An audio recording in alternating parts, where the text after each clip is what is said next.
Further ado, let's get your socks on, or as we call them with a kilt, your hose. Brogues. And here's a tip, by the way, keep tartan flashes with the kilt they match. Clear form of garter. So if yours arrive separately, just thread the garters through the loops, 2 to each side, and the sewn edges inward. You can wear them facing to the front, as I prefer to, or on the outside, like our model here. Either's fine. Then just smooth it all down with the flashes pointing downwards, and we're done. I'll show you 3 of the most popular. First, the one I normally recommend, the high front tie. For tension.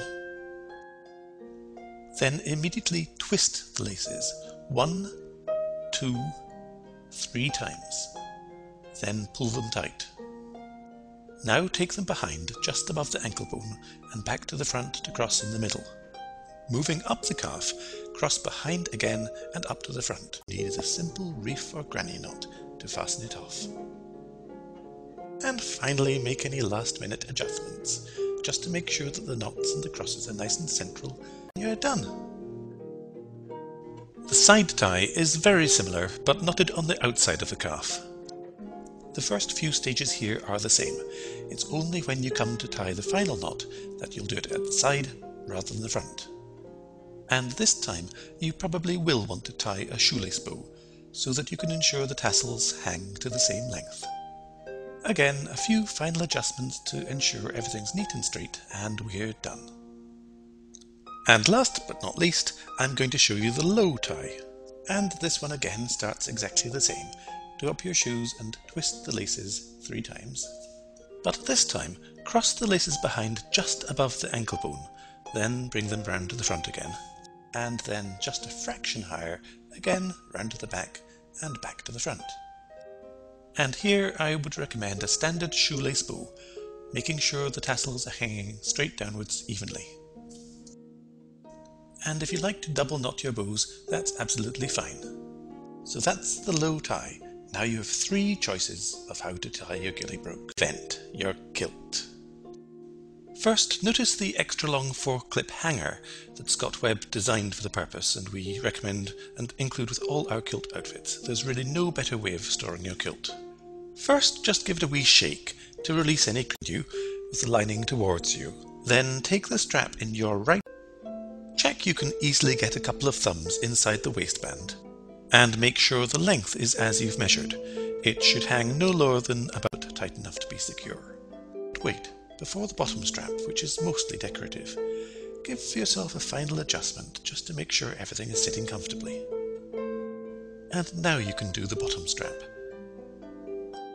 Tighten it just enough that the apron is falling nice and straight, neither too loose nor over how it's all sitting. Check that the apron is lying flat and you've got a good A shape to it. If you need to, you can rotate the kilt a little to ensure the set of the tartan, its lines, are central and symmetrical as your kilt maker intended. And there you have it, a perfectly hanging kilt to be worn. As we're wearing a formal dress today with a Prince Charlie jacket and vest, we'll choose an impressive full dress sporran.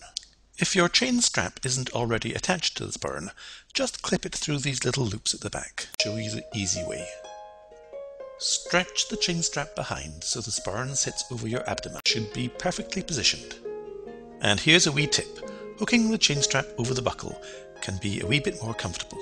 And finally, here's probably the proper way, but I'm not really sure it matters. There should be a couple of fabric belt loops on the back of the kilt that you can put the ends of the chain strap through before fastening. With an expert kilt maker, these fabric loops may in fact be quite hard at first to spot. They'll be so well camouflaged against the tartan set beneath. This probably keeps the sporran in place slightly better, but it's easiest if you're either very dexterous or perhaps have somebody to help you. So either way, now you have your sporran on. Here I'm choosing a simple thistle emblem, this front apron only, to prevent stresses and tears. Pin it perhaps forward. And don't forget to turn the little retainer clip after you've pinned it in position.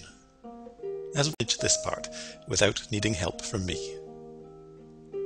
But remember, there should be a strap on the back of the vest to adjust if it's a little too loose or too tight. There, now just pull. Evening wear Prince Charlie jacket, by the way, is always worn with a matching vest. When you're wearing a less formal outfit, such as that based on the Argyle jacket for example, then the waistcoat. Then we're done, dressed to impress in a perfectly fitting Prince Charlie Highland dress outfit. Have a great night.